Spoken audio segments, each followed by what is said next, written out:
Hi, I'm Tier Boney, and this is my lesson plan evaluation. I chose the lesson plan about the ancient army and the preserving of the terracotta soldiers. So the first question is, does the lesson plan contain a writing component? It does have a writing component. It has a paragraph of reading, and then it has the question, how does the ancient army differ from the Tiger of Quinn in Focus? Using the information from both articles, explain the factors that led China's first empire to order the construction of the terracotta army for its tomb. So yes, it does have a writing component, but I don't think it really makes them be a scientist. It's not like a writing component that leads them to think like the scientists thought or like the historians thought. It's a pretty straightforward question. Depending on how serious the student took the assignment, he could take it to that next level where I'm thinking like a historian, explain the factors that led to that. The student could take that to be more serious, and they could take it as thinking like a historian. The next question is, does the lesson plan require students to interact at some point within their community? It does.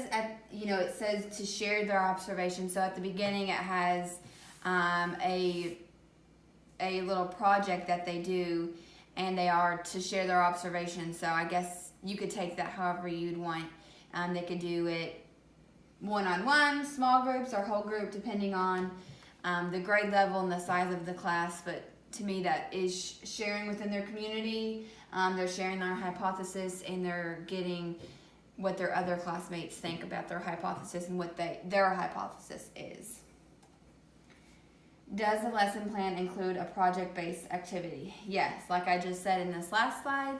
At the beginning of the lesson plan, the students are given 5 apples, some that were in lemon juice and some that were not. And these apples were cut 5 hours. Both of them were cut 5 hours ago, one in lemon juice, one not. And they are to write a hypothesis about why they think there's a difference between the 2 apples. This connects to the preserving of the terracotta soldiers and how scientists have to use certain chemicals and certain methods to preserve the soldiers. So it does have a project-based activity at the beginning. The students write a hypothesis about the differences.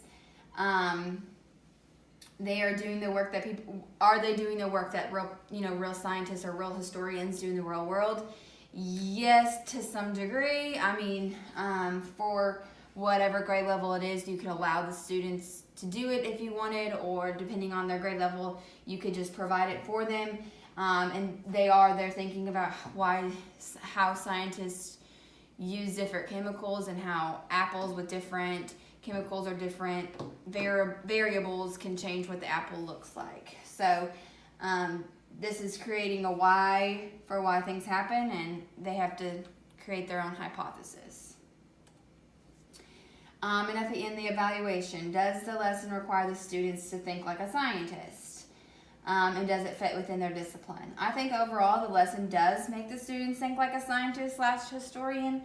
The lesson plan starts with a hook, and it really gets them to start thinking about different ways to preserve things. It brings in their creativity as to why the 2 apple slices are different. Then the lesson plan talks about how scientists use chemicals and different techniques to preserve the terracotta soldiers. Personally, I think there could be a better way to do an assessment about this. A more interesting writing prompt that makes them really think like a scientist.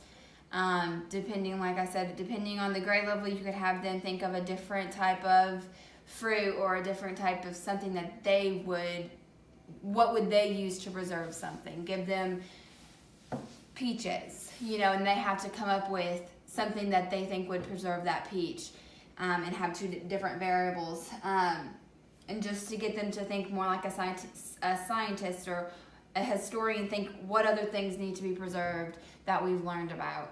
So in my evaluation, it does make them think like a scientist, but I think it could go even a couple steps further depending on your class and depending on your grade level and how far you wanted to take this lesson.